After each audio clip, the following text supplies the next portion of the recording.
RFI. Este ora 12 și 20 de minute la RFI. Pentru această oră v-am pregătit o întâlnire cu curatoarea franceză Julie Cren.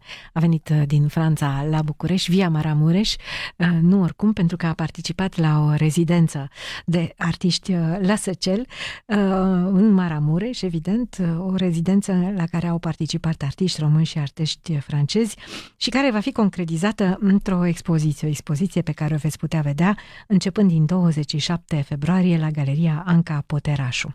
Vom vorbi despre această expoziție, dar vom vorbi și despre intervenția ei la programul de dezbateri de idei al Institutului francez. Pe Julie Cren o puteți întâlni, deci mâine la Arcup, unde, începând cu ora 20, va discuta alături de Delia Popa despre accesibilitatea artei contemporane în zonele rurale și cum să creezi în aceste zone rurale. Înainte de toate, cred că și parcursul ei este interesant.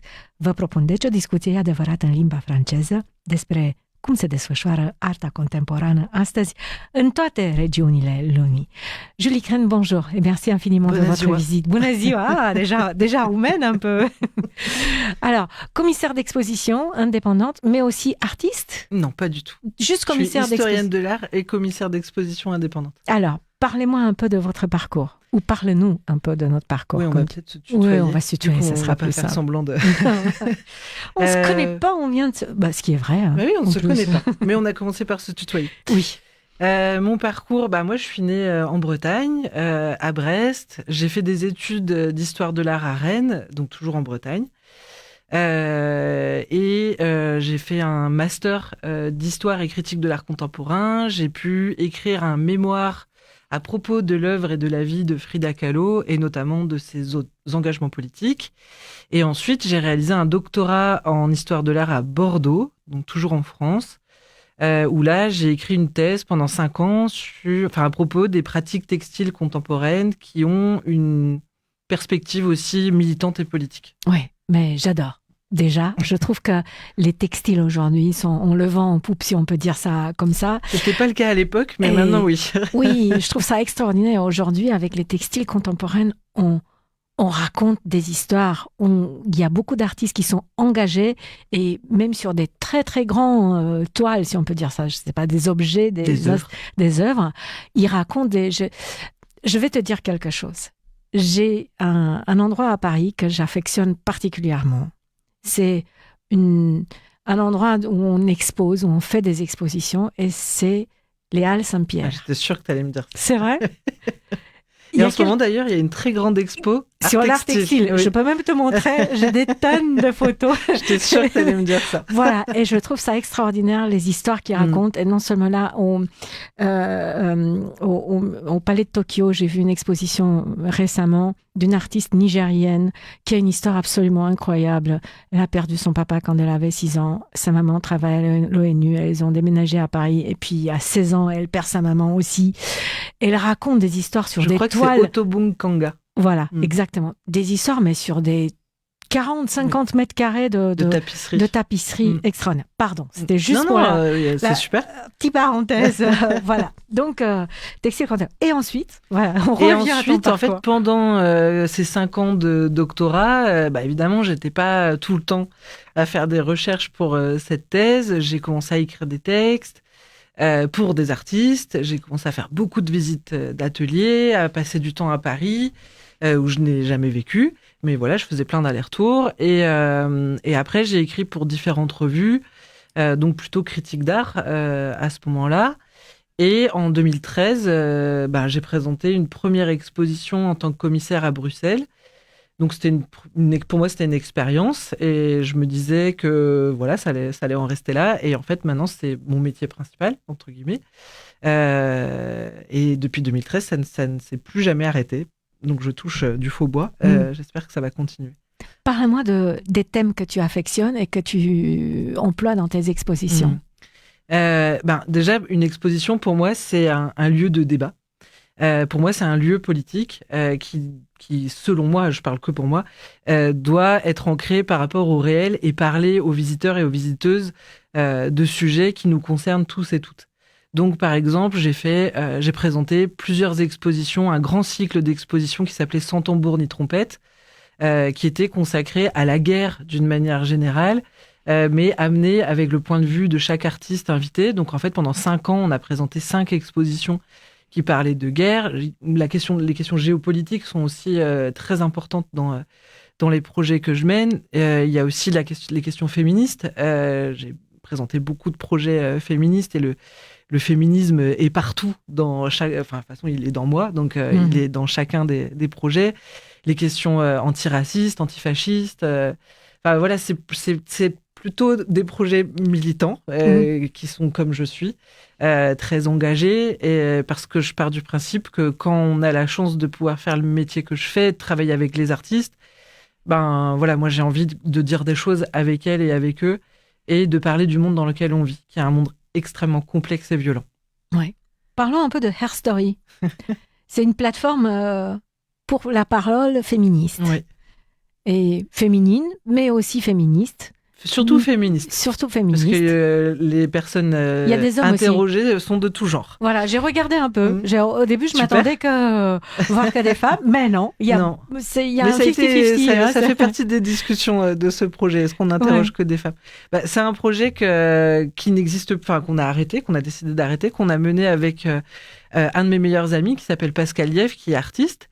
Et en fait, il vient d'un moment, vers 2016, où, avec Pascal, on en avait vraiment marre d'entendre beaucoup d'histoires extrêmement violentes qui se passent dans les écoles d'art, dans les musées, les centres d'art, des expériences d'agression en tout genre, mais sexuelles en particulier, d'artistes, en fait, qui nous confiaient ça d'une manière amicale, et nous, on ne savait pas quoi en faire. Et on se disait, mais c'est totalement... On en avait conscience, mais le fait d'en entendre parler d'une manière intime avec nos amis, on se disait, mais c'est pas possible que ça soit partout, tout le temps, et dans le milieu de l'art, ça nous... Ça dépasse les limites de la... En fait, on se dit que finalement, on le sait, l'art n'est pas différent de la société, et donc les agressions mais on suppose que les gens sont plus éduqués, donc et en fait, on fait plus... non, c'est pareil. Et donc, on a eu envie de présenter un projet axé sur les paroles. Et donc, on a filmé et enregistré, donc créé des archives d'interviews. Au départ, c'était que des artistes, tout genre, confondus. Et puis après, on s'est dit que c'était aussi intéressant d'interroger les actrices du milieu artistique, donc tous les métiers. Et après, on a aussi ouvert à des professeurs, des théoriciens, des théoriciennes, des militants, des militantes. Et c'est un projet qui a commencé à Malakoff, donc près de Paris, qui a aussi été à Rabat, au Maroc, qui a été à La Réunion, donc dans l'océan Indien, qui a été présenté à nouveau en France, au Magval, et qui s'est terminé à Berlin, donc il y a, je ne sais même plus quand, je crois qu'il y a 2 ans ou 3 ans. Et en fait, avec Pascal, on a décidé d'arrêter parce qu'on n'était plus capable d'écouter. C'est vrai. Et que, il y avait un trop-plein de violence en nous. Et en fait, moi, je pleurais en fait, en écoutant les gens. Et en fait, quand on arrive à ce stade-là, c'est qu'on n'est plus capable. Et donc, on s'est dit que pour le moment, on mettait sur pause ce projet. On a réalisé plus de 150 portraits qui sont en ligne sur une chaîne YouTube qui s'appelle Her Story. On s'est dit que déjà, 150 portraits, c'était super. Et qu'est-ce qui s'est passé depuis ? Il y a eu MeToo. En France, il y a énormément de podcasts féministes. Les paroles féministes se sont véritablement libérées. Ça ne veut pas dire que ça a changé quelque chose. Mais en tout cas, maintenant, voilà, il y a plein de plateformes d'écoute et de paroles féministes.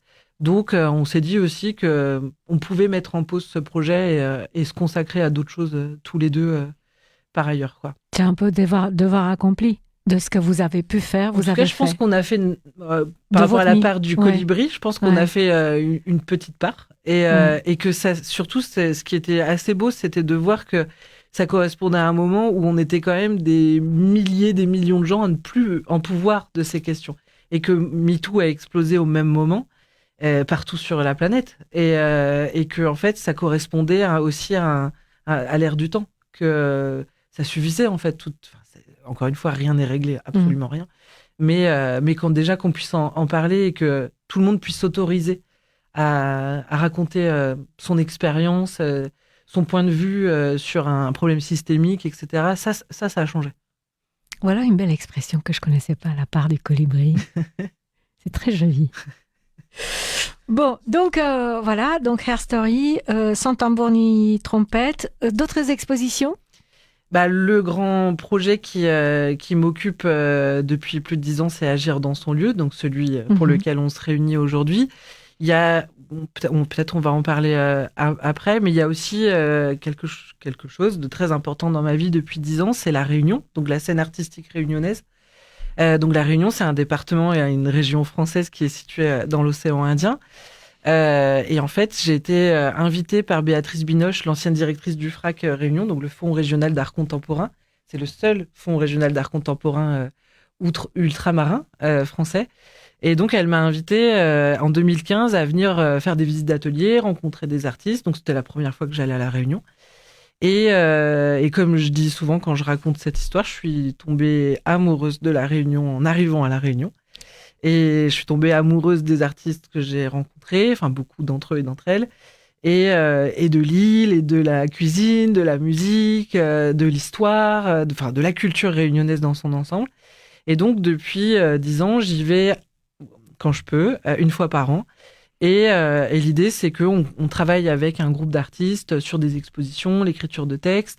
On a eu la chance en 2023 de pouvoir présenter une exposition qui s'appelait Aster Aterla, qui en créole réunionnais veut dire maintenant et ici. Et on a présenté 35 artistes réunionnais et réunionnaises pendant 1 an en France, entre Tours et Marseille. Et ça, pour moi, c'était aussi encore sur la question de la part du colibri, c'était aussi un projet très important. Donc ça, c'est quelque chose que je continue. J'étais à la Réunion en novembre, j'y retourne cette année. Et j'ai vraiment envie de continuer à travailler avec beaucoup d'artistes là-bas. C'est une scène dynamique ? C'est une scène extrêmement dynamique parce qu'à La Réunion, il y a une école d'art, il y a des infrastructures artistiques et culturelles solides. Donc finalement, il y a de quoi cultiver une scène artistique très diverse et très... moi, je la trouve vraiment passionnante. Et qui amène des questions qui sont aussi très différentes des autres régions françaises nécessairement, puisqu'on est dans l'océan Indien. On est donc un peu isolé, avec peu de visibilité, j'imagine. On est complètement ailleurs par rapport à la France continentale. Et donc, c'est aussi d'autres réalités géographiques, géopolitiques, culturelles, vraiment d'autres réalités. Ça n'a vraiment rien à voir. Et donc, pour moi, c'est aussi intéressant de revisiter l'histoire coloniale française avec ce parcours d'accompagnement, d'amitié avec ce groupe d'artistes et de penser la France autrement aussi. Est-ce que tu parles le créole Un petit peu, mais je ne vais pas faire l'affront de le faire maintenant. Non. En fait, je suis plus à l'aise de le faire quand j'y suis là-bas. C'est un peu normal. En fait, on prend, je pense, l'accent. Je ne connais pas du tout la Réunion. Je pense que mes amis se moqueraient bien de moi. On va laisser ça là. Bon, Agir dans son lieu. Déjà, un projet qui dure déjà depuis 10 ans, tu m'as dit. Ouais. Parle-moi un petit peu comment il a commencé et qu'est-ce que... Comme quasiment tous les projets sur lesquels je travaille, ça vient de ma vie. Donc, il y a quelque chose d'intime au départ. Donc, ça fait 25 ans que je suis en couple avec Carolin. Et Carolin, il est éleveur bovin dans la Manche, en Normandie, près de Cherbourg. Et en fait, les 15 premières années de notre relation, il y avait un impensé de ma part où, en fait, je séparais vraiment ma vie à la ferme avec Carolin, les vaches, etc., et ma vie de critique d'art et de commissaire d'exposition qui est nécessairement un peu plus citadine. Et en fait, à un moment donné, donc c'était en 2015, je ne sais pas qu'est-ce qui s'est imbriqué dans mon cerveau, mais ça s'est imbriqué. Et là, je me suis dit, mais en fait, mes amis paysans, paysannes, mes amis artistes ont énormément de terrains communs partagés. Le premier, c'est la précarité. Ils sont tous, dans chacune de leurs branches, les 2 branches, ils sont à la base et ils sont les fondateurs et les fondatrices de l'art et de la nourriture, de l'agriculture. Ils sont complètement brisés par leur système respectif, complètement méprisés et donc vivent une précarité monstrueuse. Donc ça, c'est un premier constat que j'ai fait, c'est OK, économiquement, c'est un peu la merde pour les deux, on va dire, mondes.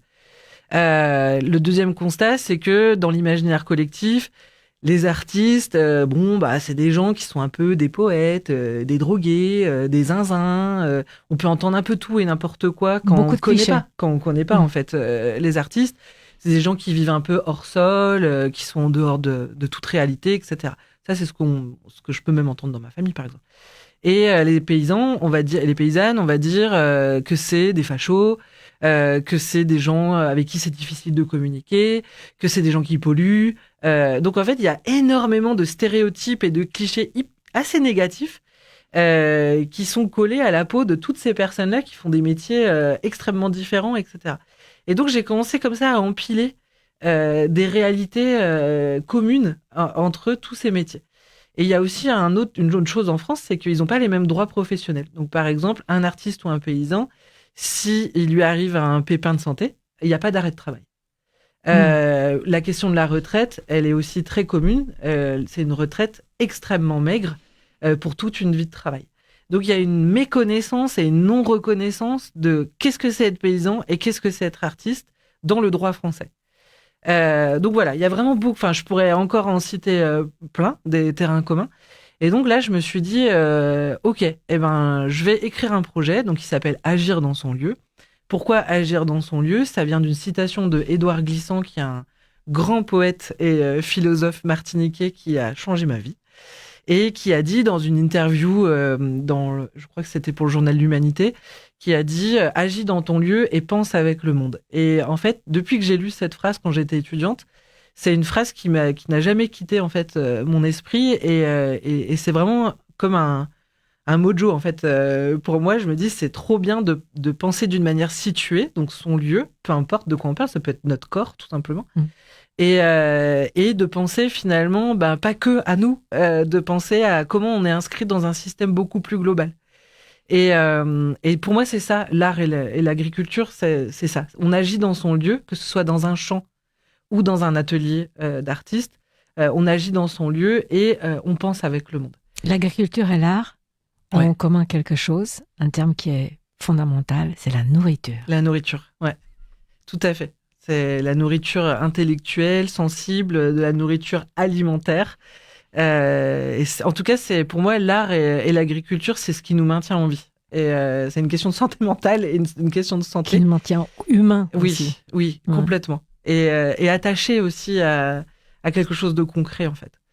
Et donc j'ai écrit ce projet et j'ai commencé à l'envoyer à différentes personnes en France, des centres d'art, voilà, des gens que je connaissais, etc. Ça n'a intéressé personne. Mais vraiment personne. Et donc, j'ai eu un petit moment de désespoir. Et puis après, je me suis dit, bon, c'est juste pas le moment, ça n'intéresse pas. L'agriculture n'a pas le droit d'avoir un endroit de représentation pour le moment en France. Et je me suis dit, quand même, je vais chercher des artistes. Enfin voilà, j'ai fait beaucoup de recherches et je trouvais pas tant que ça d'artistes qui parlaient exactement et avec justesse des réalités des mondes agricoles en France.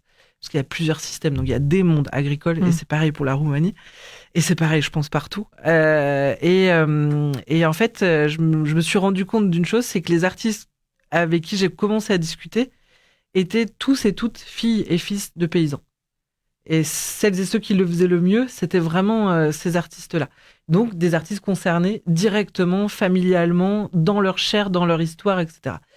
Qui ont travaillé à la ferme, enfants, adolescents, qui continuent même à travailler encore à la ferme ponctuellement avec leurs parents, etc. Et qui connaissent la valeur du travail. Oui, j'ai toujours un peu peur de ces mots-là, mais en tout cas, qui connaissent les réalités de ces métiers et la dureté de ces métiers et aussi l'engagement nécessaire pour faire ces métiers, parce que ça aussi, c'est un point commun entre les artistes et les paysans.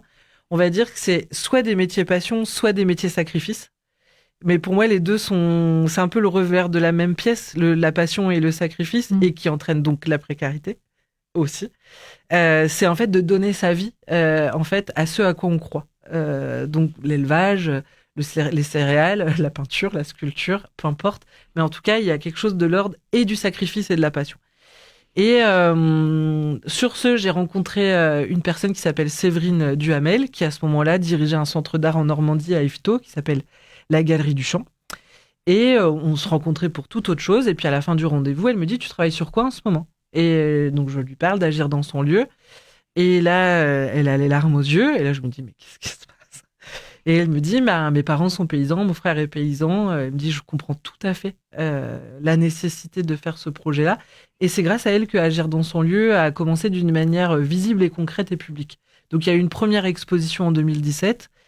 Et depuis cette exposition, l'idée, et je m'accroche à cette idée, c'est d'arriver à activer tous les ans, d'une manière ou d'une autre, que ce soit une résidence, une exposition, une table ronde, quelque chose de visible ou d'invisible, peu importe, mais en tout cas un moment de collectif où on puisse réactiver, agir dans son lieu pour continuer à parler de ces questions-là qui sont fondamentales, qui pour moi sont le socle de nos sociétés. Et donc on a eu la chance de faire des résidences, surtout en France, et principalement en France. Et on est sorti de France pour la première fois l'année dernière en juillet avec l'invitation de Anka Poterachou à venir à Satchel dans le Maramuresh et rencontrer ce village absolument magnifique. Et... hors du temps, un peu. Ouais, bah oui, je pense que... Après, je pense que ça peut rentrer dans plein de clichés aussi de la manière dont on parle de Satchel et du Maramuresh, mais en tout cas, rien à voir avec ce que je peux connaître en France, ça c'est sûr. Et pour moi, j'avais l'impression d'être dans le futur quand j'étais à Satchel parce que je voyais pas de machines, je voyais des gens qui travaillaient avec des outils que mes arrière-grands-parents ou mes grands-parents pouvaient utiliser. Je voyais un sens écologique de mener des pratiques agricoles et paysannes. J'ai vu de l'agriculture vivrière dans tous les jardins. Je sais que la topographie du Maramuresh fait que c'est compliqué d'amener des tracteurs, etc. Et donc le lieu en fait que la mécanisation n'est pas tout à fait possible. Mais pour moi, c'était le futur. Ça, c'est très marrant ce que tu dis, le futur, parce que ça me rappelle des Français que j'ai accompagnés dans une visite en Roumanie, et quand ils voyaient la campagne roumaine, ils me disaient c'est la France d'il y a 50 ans. Ce qui est une autre manière de voir la chose. Ouais. Mais à l'époque, il y a 30 ans, je suis d'accord avec ça. En fait, je suis tout à fait d'accord avec ça, mais pour moi, comme en fait aujourd'hui, avec tout ce qu'on sait sur la situation climatique, écologique de notre planète, en fait, il y a énormément de paysans et de paysannes partout dans le monde qui reviennent à des pratiques d'il y a 50, 60 ou même encore plus anciennes, qui reviennent à ces pratiques-là parce que c'est le futur. Parce qu'il faut arrêter, en fait, avec cette ultra-mécanisation, cette utilisation outrageuse de pesticides, d'éléments toxiques qui vont dans le sol, dans l'eau, l'air, etc.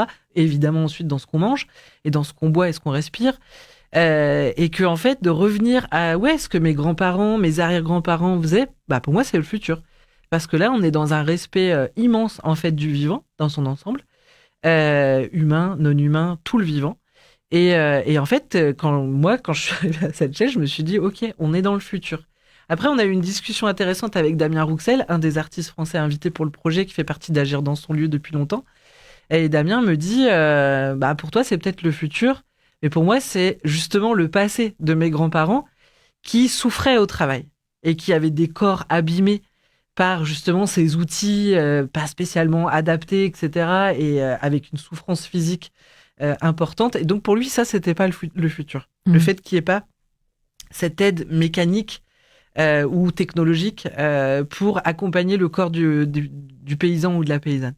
Donc il y a eu un moment de débat, mais en tout cas moi ce que je peux te dire c'est que ça m'a fait, on est resté seulement 15 jours à Satchel, ça m'a fait un bien fou, mais vraiment un bien fou. Et quand on est revenu à Cluj après pour le transit, pour revenir en France et tout, le retour à Cluj a été extrêmement violent. Le bruit, les voitures, les gens, tout ça, la publicité. Tout ça a été hyper dur pendant quelques heures de revenir, donc même en 15 jours, d'être coupé, entre guillemets, de la ville et de tout ce qu'elle peut comporter, de bien ou de mal, il n'y a pas de jugement là-dedans. Mais ça m'a fait un bien fou de passer 15 jours là-bas avec des artistes formidables, avec Anka, ses enfants, la famille, son papa, la personne chez qui on vivait, Gafia, qui a été une personne absolument géniale. Et c'est passé beaucoup trop vite, cette résidence à Satchel. J'espère que je pourrai y retourner. Delia Popa, Ioana Cârlig, Andreea Medar, Aurelia Mihai, Ileana Mihali, Ilie Mihali, Maria Poterașu, qui a quand même une liaison très particulière avec Anka. Oui. Et, pardon, les artistes français Morgane Denzler et Damien Rouxel. Pardon, j'ai un chat dans la gorge. Alors, parle-moi ce que vous avez fait pendant 2 semaines là-bas. Alors, ce qu'on a fait, c'est que on avait des moments partagés qui étaient globalement les repas. Donc, on a passé beaucoup de temps à table. On a beaucoup discuté, mangé, bu de la palinka.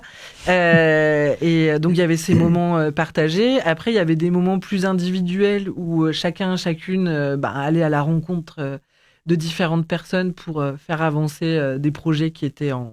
Donc, vous avez tout le monde avait quand même un projet qu'il allait développer sur place? Pas nécessairement. En fait, l'idée, c'était vraiment de venir sur place et de voir comment ça se passe.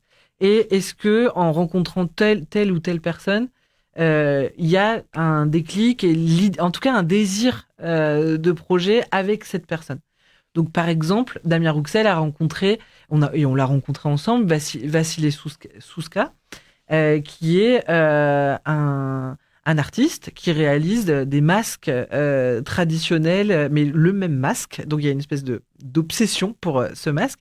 Donc, il nous a montré beaucoup de masques.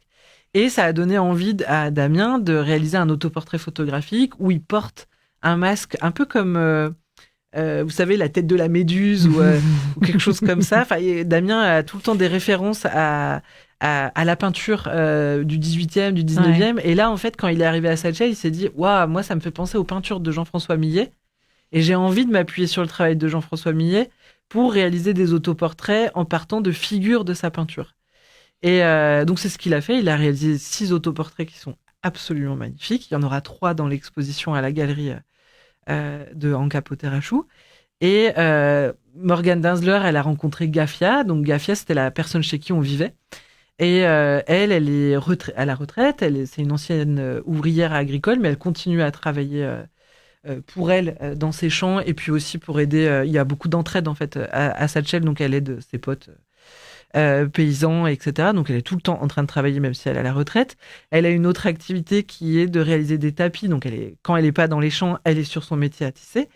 Et quand elle n'est pas sur son métier à tisser, elle s'occupe de sa petite fille, Antonia, qui est absolument trop mignonne. Et évidemment, la cuisine, etc. Donc, on a passé du temps avec Gafia, et qui a aussi une autre particularité, c'est qu'elle lit l'avenir dans les haricots. Et donc, on lui a demandé si on pouvait faire des séances avec elle de haricots, etc. Donc, on lui a posé des questions tout à fait personnelles auxquelles elle a répondu d'une manière absolument pertinente. Les haricots sont absolument magiques. Et ça a été des moments hyper importants, hyper forts, et qui sont même assez difficiles en fait à verbaliser. Spirituellement, ça a été très très fort. Intimement, ça a été très très fort. Et en fait, Morgane Dinzler, elle a eu tout de suite envie de travailler avec Gafia et de réaliser un projet artistique avec elle et les haricots. Et donc, elle lui a posé des questions pas intimes, mais justement collectives. Par exemple, qu'est-ce que la Terre nous donne ? Et comment les haricots, avec Gafia, vont répondre à cette question. Et par exemple, Gafia a répondu, à travers les haricots, que la Terre nous offre des cadeaux et qu'elle est pleine de cadeaux. C'est peut-être pas la traduction tout à fait exacte de la phrase qu'elle a dit en roumain, et j'en suis désolée parce qu'on était avec des applications sur nos téléphones. Mais en tout cas, les réponses qu'elle a apportées à chacune des questions posées par Morgane étaient vraiment étonnantes. Et je pense que Gafia était très bousculée aussi par ces questions que personne ne lui avait jamais posées devant ses haricots. Et donc, ça a donné lieu à des photographies, du son, etc. Donc, il y aura 2 photographies de ce travail-là de Morgane Dinzler dans l'exposition à la galerie. Andrea Médard, elle a rencontré un céramiste qui lui a parlé des éleveurs de brebis et notamment du moment de la traite et des traditions de pot dans lesquelles on met le lait, des chants qui sont en train de se perdre, qui étaient chantés au moment de la traite, etc. Donc, elle va présenter dans l'exposition une sorte de vase en céramique qui est troué parce qu'il correspond à du braille, donc la langue des personnes malvoyantes. Malvoyantes, merci. Et qu'est-ce que j'allais dire et il y a du son aussi dans cette œuvre avec des chants qui sont en train de se perdre. Donc, il y a à la fois le contenant, l'accès à des personnes qui n'entendent pas, le son, et il y a le mouvement aussi parce que le vase tourne sur lui-même. Donc, il y a eu tout un travail comme ça de reconnexion avec des traditions qui sont en train de se perdre. Et ça, c'est quelque chose qui est très présent dans le travail d'Andrea Médard. Parce qu'il y a aussi une vidéo qu'elle va présenter du jardin de son grand-père. Alors, j'ai oublié le nom du village je crois que c'est Raluca. mais j'ai peur de dire une bêtise. Andrea, tu m'excuseras. Et en fait, c'est un jardin qui était agricole, paysan, etc. Et qui, avec la mort de son grand-père, a été envahi de plein d'autres plantes. Et donc, il y a toute une mémoire en fait des gestes de son grand-père qui a disparu. Et en fait, l'artiste réactive ça sous la forme de vidéos et de plantations, etc. J'étais en train de regarder si jamais je trouve le nom du jardin, mais j'ai déjà vu. Je connais bien ce qu'elle fait, Andrea. Okay. C'est vraiment. Elle invente des mondes extraordinaires. Mais cette question de la mémoire et du fantôme, je la trouve vraiment intéressante par rapport à cette question des traditions et de plein de choses qui se perdent au fil du temps, en fait, notamment dans le milieu agricole. Bon, donc on va pas parler de tous les artistes parce qu'on va revenir là-dessus. Je voulais qu'on se concentre un petit peu pour les dernières minutes de notre rencontre sur la grande question à laquelle toi et Delia Popa, vous allez essayer de répondre demain soir. L'accessibilité de l'art contemporain dans les zones rurales. Comment créer dans les zones rurales? Voilà, c'est une question qui est très vaste. Oui. On va pas faire tout, mais peut-être si on peut tracer, parce qu'il nous reste comme environ 5 ou 6 minutes à disposition, est-ce qu'on peut tracer quelques lignes directrices? Je crois vraiment qu'il y a beaucoup de gens qui se posent la question. Je connais beaucoup d'artistes en Roumanie qui ont fui les grandes villes pour s'installer dans des petites villes un peu plus calmes ou même à la campagne, mais ils sont confrontés avec beaucoup de problèmes. Non seulement, voilà, c'est une vie agréable, tu es en plein air, il n'y a pas de pollution, mais en même temps, on est isolé. Il y a une sorte d'appréhension qu'on a affaire à des artistes, et puis c'est un milieu qui est très conservateur dans certaines villes plus petites. Pas toujours, les artistes ne se fréquentent pas toujours. C'est un milieu qui est un peu compliqué. Et installer un artiste dans le milieu rural et pour lui se faire accepter, et aussi entre eux, parce que c'est un monde qui est petit, mais il faut se débrouiller tout seul finalement. C'est vrai que c'est une question vraiment trop énorme pour 5 minutes de discussion, mais c'est vrai que l'art, les pratiques artistiques ont un peu nécessairement besoin de la ville. Parce que en ville, je vais prendre l'exemple de la France, hein, les artistes s'installent principalement à Paris, à Marseille, à Lyon, et voilà. Et parce que en fait, c'est très dur de faire venir des professionnels, par exemple, juste faire une visite d'atelier. Quel critique d'art, quel commissaire d'exposition va aller dans tel ou département ou telle région en dehors des grands pôles urbains et encore français. En France, on circule relativement bien. Oui, on circule bien. On circule bien, mais on est dans un pays où la pensée centralisée est quand même très forte et où Paris, c'est la France. Faut pas oublier qu'on a un mot en français que j'exècre, qui est le mot province, et que en dehors de Paris, c'est la province. Non, pour moi, en fait, c'est la France. Et on peut parler des régions, on peut parler de villes, on peut situer un peu les choses. Paris, c'est pas la France, c'est la capitale de la France. Et c'est une vitrine, mais c'est pas la France. Et ce mot-là de province, pour moi, déjà, je le trouve méprisant, mais à un point, mais que tu peux pas imaginer, il me rend malade. En latin, ça veut dire le territoire des vaincus. Donc moi, je me sens pas vaincue en habitant au Havre, en venant de Brest, en travaillant à La Réunion, en faisant une exposition, je sais pas, dans le Limousin ou ailleurs. En tout cas, en agissant dans mon lieu. Et je me sens pas du tout vaincue. Et en fait, il y a ce truc de la pensée centralisée qui est quand même très empêchant pour les artistes. Après, faut pas oublier que louer un atelier, un appartement, ça coûte très cher. Donc, de vivre dans un village ou une ville moyenne, ça correspond plus aussi à l'économie des artistes qui, globalement, on va dire à 90%, vivent dans une précarité quand même très importante. Donc, vivre en milieu rural, ça permet aussi d'avoir une vie économique, à mon sens, un peu plus souple. Donc, en fait, il y a des bons et je sais même pas s'il y a des mauvais côtés, mais le mauvais côté, pour moi, c'est la pensée centralisée qui fait qu'on va pas aller voir les artistes là où ils sont et où elles sont. Et la question de la visibilité est centrale pour les artistes. Ils ont besoin de discuter avec des professionnels, ils ont besoin de rencontrer des gens, ils ont besoin d'avoir des projets d'exposition pour sortir les œuvres de leurs ateliers. Et c'est là que ça devient compliqué. Après, il y a plein d'autres formats qui s'appellent les résidences, par exemple, où on peut travailler en milieu rural, en collaboration avec des artistes qui sont déjà là, etc. Donc, ne pas être seul dans son coin. Non, ne pas être seul. Mais ça, c'est aussi un point commun entre les artistes et les paysans. C'est des métiers très solitaires. On est seul dans son atelier, on est seul dans son champ et son tracteur. Et en fait, il faut réapprendre aussi la question du collectif. Et c'est ça qui m'a plu aussi à Satchel, de comprendre cette question de l'entraide, du compagnonnage, de l'amitié entre pas tout le monde. Je ne vais pas faire un portrait complètement bisounours de Satchel. Mais en tout cas, ce qu'on a vu là-bas, c'est qu'il y a beaucoup d'entraide. Et c'est quelque chose qui s'est vachement perdu dans beaucoup de régions de France. Donc, pas toutes les régions, mais dans beaucoup de régions. Parce que l'industrialisation fait qu'on devient individualiste. Et finalement, c'est la même chose pour les artistes. Et il y a une solution miracle ou pas à ça ? Il n'y a jamais de solution miracle. Mais l'idée, c'est de changer les choses. Je vais employer une expression en créole réunionnais, tipa tipa, donc progressivement. Et de faire changer cette mentalité citadine centralisée. Mais là, je parle que de la France. Je ne peux pas parler pour la Roumanie, parce que je n'ai pas encore de perspective globale, en fait, par rapport à la Roumanie. Mais en tout cas, oui, pour la France, je pense qu'il y a un truc à casser, qui est ce truc de toujours regarder vers Paris. Tipa tipa. Tipa tipa. Moi, j'ai une autre expression, mais elle vient du Zanzibar. Ah. Polé polé. C'est un peu la même chose. Okay. Voilà. Comme quoi, les insulaires se ressemblent à quelque part. Voilà. Bon, en tout cas, j'étais ravie de te rencontrer aujourd'hui.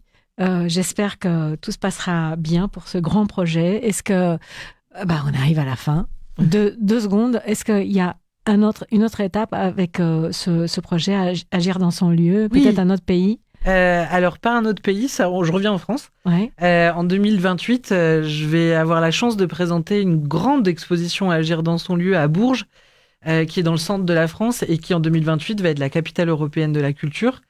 Et donc, dans ce contexte de capitale européenne, on va pouvoir activer des résidences à partir de cette année. Jusqu'en 2028, il y aura des artistes roumains, roumaines, des artistes réunionnais, réunionnaises et des artistes français, françaises. Merci beaucoup, Julie Cren. Pe Julie Cren o să o ascultați și o să întâlniți mâine la Arcub începând cu ora 20 alături de Delia Popa pentru discuția intitulată L'accessibilité de l'art contemporain dans les zones rurales, comment créer dans les zones rurales și pe urmă vineri la Galeria Anca Poterașu pentru vernisajul expoziției Agir dans son lieu, o expoziție colectivă. Expoziția va fi deschisă până pe 27 martie jusqu'au 27 mars. 29 mars. 29 martie. Mulțumesc, să aveți o după-amiază agreabilă, să ne auzim cu bine mâine dimineață.